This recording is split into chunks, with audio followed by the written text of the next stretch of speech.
Owning a truck doesn't make you a man. It doesn't make you tough, and it doesn't make you cool, dude. Now I know what you're thinking.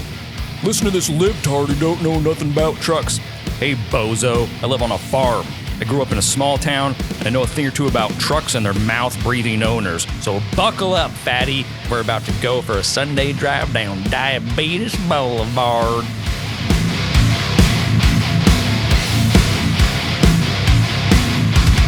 It's insane how trucks have gotten massive over the last few decades. And I'm not talking about bigger engines or stronger frames. I'm talking about morbidly obese, like they've been on a bulk-only bloat max cycle.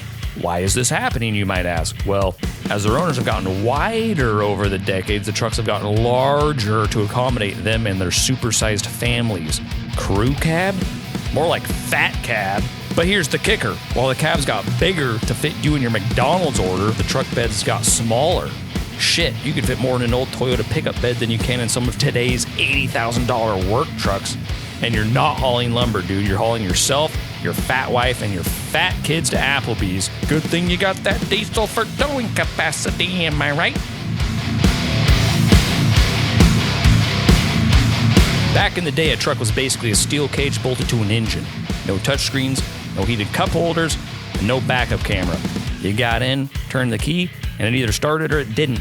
And if it didn't, you and your buddies could actually fix it instead of crying at the dealership like a bunch of babies. Modern trucks are bloated with electronics. Every button's tied to some fragile little sensor buried in a nest of wires. Your rugged $70,000 truck has more in common with an iPad than an actual work rig. And the materials? Forget steel. It's plastic on plastic with a coat of chrome-colored paint that flakes off if you even think about looking at it. But you know what, dude? I don't even want to look at it because it's fugly. An old truck could take out a fence post and you wouldn't even flinch. But when a new truck gets bumped by a shopping cart, you panic and call your insurance agent because some sensor is having a goddamn seizure. Then there's those gigantic tow mirrors, the ones that stick out far enough to high-five oncoming traffic. Odds are you aren't towing anything, so why do you need them? To navigate the parking lot of Sharp Mart? And this would be the section where I could rant about bike lanes, cyclist rights, and laws and shit, but guess what? I hate cyclists too! Fuck you! I don't care how aerodynamic or gay you are, fast boy. Get off the fucking road and ride the bike path that costs millions of dollars to build, you idiot!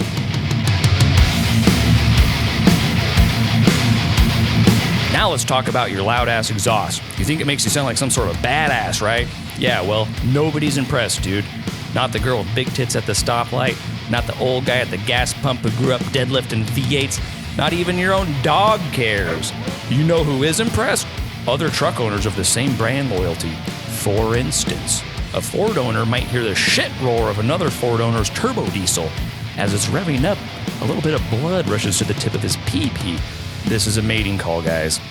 And I bet you laughed at that because you're a Chevy or a Dodge guy, right? Yeah, well, you guys are gay too. Why are new truck headlights brighter than the surface of the fucking sun, dude? You're giving everyone in front of you permanent retinal damage. And what's insane is these blinding beams of death come stock from the factory. The manufacturers say it's a safety feature, but it seems like they are a danger feature to everyone else on the fucking road. Then there's the truck driver entitlement package, which apparently gives him the right to swerve across the fucking center line after 13 Mike's Hard Lemonades. Get out of my way, I weigh 7,000 pounds. In an accident scenario, the sheer size of some of these trucks is worrisome when you take into account the low ride height of, say, old sedans, or as I like to call them, normal cars. I mean, semi-trucks have impact guards, right? They're designed to prevent smaller vehicles from sliding underneath the trailer during a rear end or side collision. This scenario, known as an underride accident, can cause devastating injuries or fatalities like decapitation. But hey, as the boomers say, not my problem.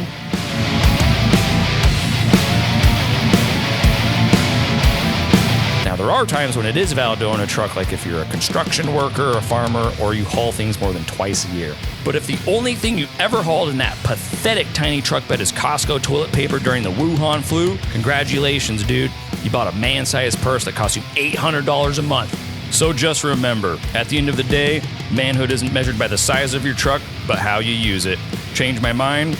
Pro tip you can't. Leave a comment below. I won't read it. Thanks for watching.